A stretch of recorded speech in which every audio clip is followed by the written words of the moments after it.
بالکل آج 7 روزہ پولیو مہم کا افتتاح کر دیا گیا۔ افتتاحی تقریب میں اسسٹنٹ کمشنر تانلے والا محمد اویس صاحب، MSTHQ تانلے والا ڈاکٹر اسفند یار اور deputy district health officer doctor Zeeshan but نے بھی شرکت کی۔ اس وقت میرے ساتھ موجود ہیں MSTHQ تانلے والا ڈاکٹر اسفند یار۔ ہم سے جانتے ہیں کہ اس موقع پہ وہ والدین کے لیے اپنا کیا میسج دینا چاہیں گے۔ سر، آج پولیو مہم کا افتتاح کیا گیا۔ پولیو سے پاک پاکستان کا جو عزم ہے اس کو عملی جامہ پہنانے کے لیے آج آپ نے مہم کا افتتاح کی۔ اس موقع پہ آپ والدین کو اپنا کیا میسج دینا چاہیں گے؟ جی، بسم اللہ الرحمن الرحیم۔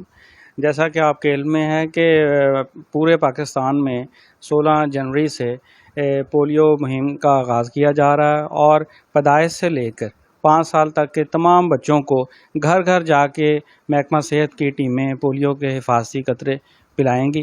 اور اس مہم کی اہم بات یہ ہے کہ اس میں ان کو امیونٹی بڑھانے کے لیے وٹامن اے کے کیپسولز بھی ساتھ میں دیے جائیں گے۔ اور تحصیل تانے والا میں کوئی ہمارا جو ٹارگٹ ہے وہ 1.5 لاکھ بچوں کے قریب ہے، اور اس میں یہ 7 دن ہماری مہم جو ہے وہ جاری رہے گی، جس کا آج افتتاح جو ہے محترم ڈپٹی کمشنر محترم اسسٹنٹ کمشنر تاننے والا محمد اویس صاحب نے آج تحصیل ہیڈ کوارٹر ہاسپٹل تاننے والا میں آ کر بچوں کو پولیو کے حفاظتی ویکسین پلا کر اس کا آغاز کیا۔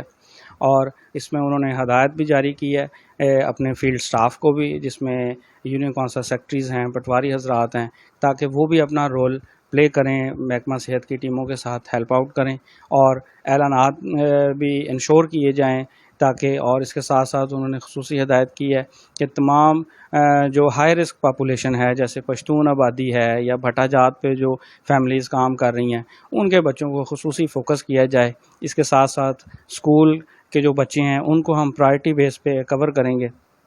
تو میں بطور میڈیکل سپرنٹینڈنٹ تحصیل ہیڈ کوارٹر ہاسپٹل تاننے والا تمام والدین سے یہ التماس کرتا ہوں کہ یہ ایسی ایک جان لیوا اور مہلک بیماری ہے کہ اس میں ساری عمر کے لیے جو بچہ ہے وہ اپاہج ہو سکتا ہے اگر آپ پولیو کے اس کو حفاظتی ویکسین نہیں پلاتے۔ تو اس میں سب پیرنٹس کو یہ چیز انشور کرنی چاہیے کہ وہ اپنے تمام بچوں کو پیدائش سے لے کے 5 سال تک کی عمر کے سب بچوں کو، چاہے وہ ان کے گھر میں کوئی مہمان آیا ہے یا کوئی ان کا ملازم جو کام کر رہا ہے اس کی فیملی کے بچے ہیں، سب کو حفاظتی ویکسین کے قطرے پلائیں۔ اور اگر ہم اس سے نجات حاصل کرنا چاہتے ہیں اس بیماری سے، تو یہ ویکسین ہی اس کا واحد حل ہے اور اس کا علاج کوئی نہیں۔